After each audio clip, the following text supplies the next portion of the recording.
salut, bună! Ce ascultam? Nu știu dacă știi, tipul ăsta nu e foarte popular, Harry Styles a scos acum un album nou. Nu știu dacă ai auzit de el. Harry! Salutare și bine v-am găsit la un nou videoclip. Dacă ați dat click pe el, bănuiesc că ați auzit de Harry Styles. Așa că, după cum știți, dacă ați auzit de el și dacă îl urmăriți, noul album, Harry's House, a ieșit săptămâna asta și de atunci îl ascult obsesiv. Și ce este mai potrivit pentru acest canal și pentru mine decât un videoclip în care atribui fiecare piese, aproape fiecare piese, de pe noul album, câte o carte. Am spus aproape toate pentru că pentru două din ele nu am găsit o potrivire cu o carte și am dat seama că n-am citit suficiente cărți și cu siguranță nu suficiente cărți de dragoste și happy, pentru că, sincer, nu mă așteptam la albumul ăsta să fie așa de feel good. În momentul în care au anunțat albumul, am zis clar, videoclipul ăsta mi-a fost în minte, ideea asta de videoclip, și când a postat As It Was, am zis, mamă, albumul ăsta să fie efectiv potrivit exact cu genurile mele muzicale, dar nu, sunt doar gen 2-3 piese care sunt mai triste pe albumul ăsta, în rest toate sunt foarte happy-go-lucky și eu, literatura, îmi place să mă facă să sufăr. Deci, un pic nu m-am potrivit neapărat pe piesele astea, absolut superbe de altfel, dar am reușit să găsesc pentru aproape fiecare câte o carte care spun eu că se potrivește. Am aici în față laptopul cu versurile și o să vă spun și care versuri din piesa respectivă m-a dus cu gândul la carte și o să motivez și procesul decizional din spatele alegerii astea. Prima piesă de pe album este Music for a Sushi Restaurant și cartea asta m-a dus cu gândul la South of the Border, West of the Sun de Haruki Murakami. Și o să vă spun și de ce. De la primul vers, când am auzit Green Eyes, Fried Rice, I Could Cook an Egg on You, m-am și gândit la felul în care își portretizează Haruki Murakami personajele feminine și cum scrie el personajele feminine, la faptul că pentru el poate să treacă de la foarte deep la foarte sexualizing, de la un paragraf la altul, și atunci m-am și gândit, când am auzit versul ăsta, m-am și gândit la cartea asta. Următoarea piesă este Late Night Talking și asta m-a dus cu gândul la All the Bright Places de Jennifer Niven sau Toate cele locuri minunate de Jennifer Niven. Și versurile pe care le-am asociat cel mai mult cu cartea asta au fost I'll do everything I can to help you through. Pentru că dacă ați citit cartea sau dacă ați văzut filmul, este vorba de două personaje care amândouă au probleme mentale și they're kind of struggling. Și atunci versurile astea mi se părut foarte appropriate. If you're feeling down, I just wanna make you happier, baby. Wish I was around, I just wanna make you happier, baby. Și în următoarea strofă, I've never been a fan of change, but I'd follow you to any place. Versurile astea m-au dus cu gândul la faptul că personajele din cartea asta nu sunt foarte confortabile cu schimbările și totuși au explorat toate locurile astea împreună și mi se părut că se leagă foarte bine și că se potrivește cu melodia. Apoi avem Grape Juice, pe care am asociat-o cu Oameni mari de Maria Orban, pentru că îmi dă vibe-ul ăsta de stat într-o sufragerie când bate soarele. Bei un pahar de ceva și te gândești la viața ta de până acum și trecutul tău și cum s-a ajuns în punctul ăsta din prezent. Și versurile pe care le-am subliniat aici sunt A bottle of rouge, just me and you, sitting in a garden, I'm a couple of glasses in, I was trying to count up all the places we've been. Și aici m-am gândit la cum își amintea Ruxandra din cartea Mariei Orban, de toate lucrurile pe care le-a făcut cu viitorul fostului ei soț. Și acum urmează piesa fenomen As It Was, pe care am asociat-o cu o carte pe care am citit-o recent, și anume Stai jos sau caz de Bogdan Munteanu. Cartea asta este despre un personaj care suferă de epilepsie și atunci mi se pare că versurile se potrivesc foarte bine, chiar și începutul Holding me back, gravity's holding me back, pentru că, da, în timpul crizelor de epilepsie cazi, stai jos sau cazi. Apoi la refren, In this world is just us, you know, it's not the same as it was.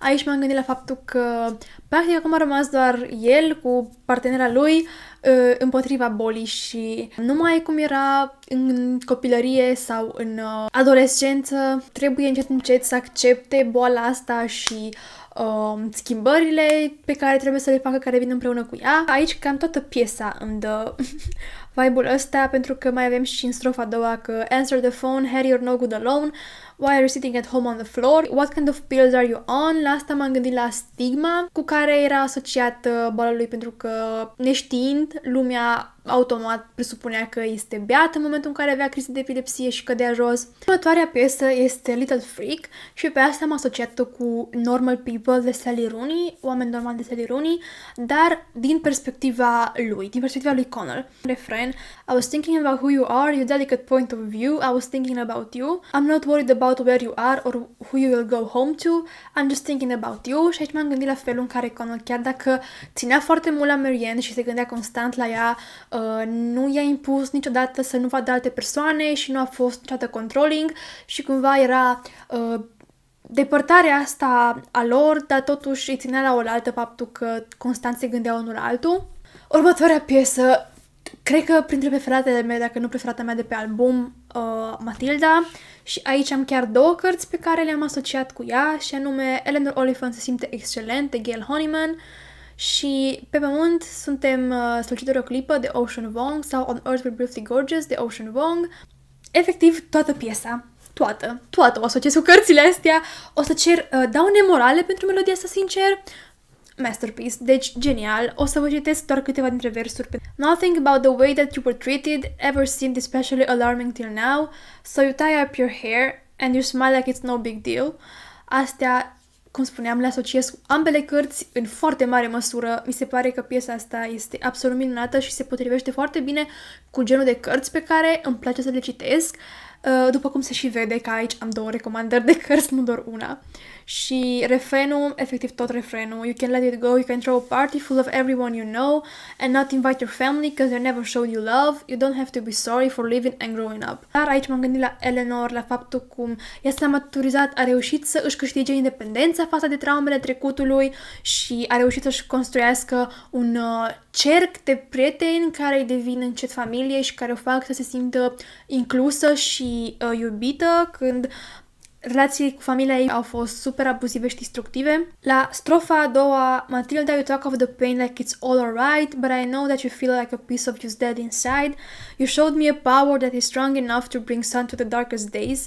It's none of my business, but it's just been on my mind. Aici chiar mă gândesc la relația dintre colegul de muncă al lui Eleanor și ea, și la fel relația lui Ocean Vuong cu mama lui și cumva cum se raportează el la mama lui, pentru că chiar dacă și el a avut o copilărie traumatizantă, și a mamei sale a fost la fel și le-a fost foarte greu, inclusiv și a bunicii sale, deci cumva asta cred că se pliază pe toate generațiile din cartea lui Ocean Vuong. Următoarea piesă este Daydreaming și pe asta asociez cu The Love Hypothesis sau Ipoteza iubirii de Ellie Hazelwood.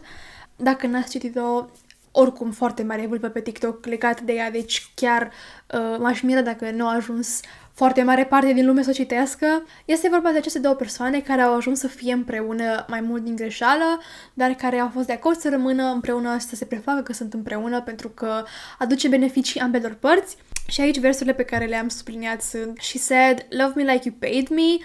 Aici m-am gândit la faptul că ei se prefăceau și trebuia să se arate că se iubesc super puternic ca să convingă lumea, mai mult decât poate și-a fi dorit la început. Și apoi, mai jos, cause baby, loving you is the real thing, it just feels right. When you give me all of your love, give me something to dream about. Și aici, la cealaltă parte din relația lor în care ei își dau seama că se simt foarte bine împreună și că în momentul în care își arată afecțiune sau fac ceva unul pentru altul, se gândesc mai departe la unde se ducă relația lor. Apoi avem Keep Driving, care îmi place enorm de mult și pe care am asociat-o cu vara în care m-am avut ochii verzi, Tatiana Țăbuleac, dar fără tenta sexuală a melodiei, mai degrabă legat de toate chestiile astea pe care vrei să le faci într-un timp foarte scurt, cu o persoană la care ții și să vă bucurați de viață împreună, chiar dacă ceva la orizont vă îngrijorează. Și gândit la versurile din refren cu A small concern with how the engine sounds. We held darkness in with held clouds. I would ask, should we just keep driving? Chiar dacă știi că e ceva la orizont, care știi că este iminent, tu preferi să ignori chestia asta și te bucuri cât de mult poți de prezent. Trecem mai departe, Satellite, care, din punctul meu de vedere, urlă The Great Gatsby de F. Scott Fitzgerald. Marele Gatsby este peste tot în piesa asta. You've got a new life, am I bothering you, do you wanna talk? Deja și văd pe Gatsby cum se uită de peste lac la casa lui Daisy și cum a încercat el să ia legătură cu ea. Spinning out, waiting for you to pull me in. I can see you're lonely down there, don't you know that I'm right here?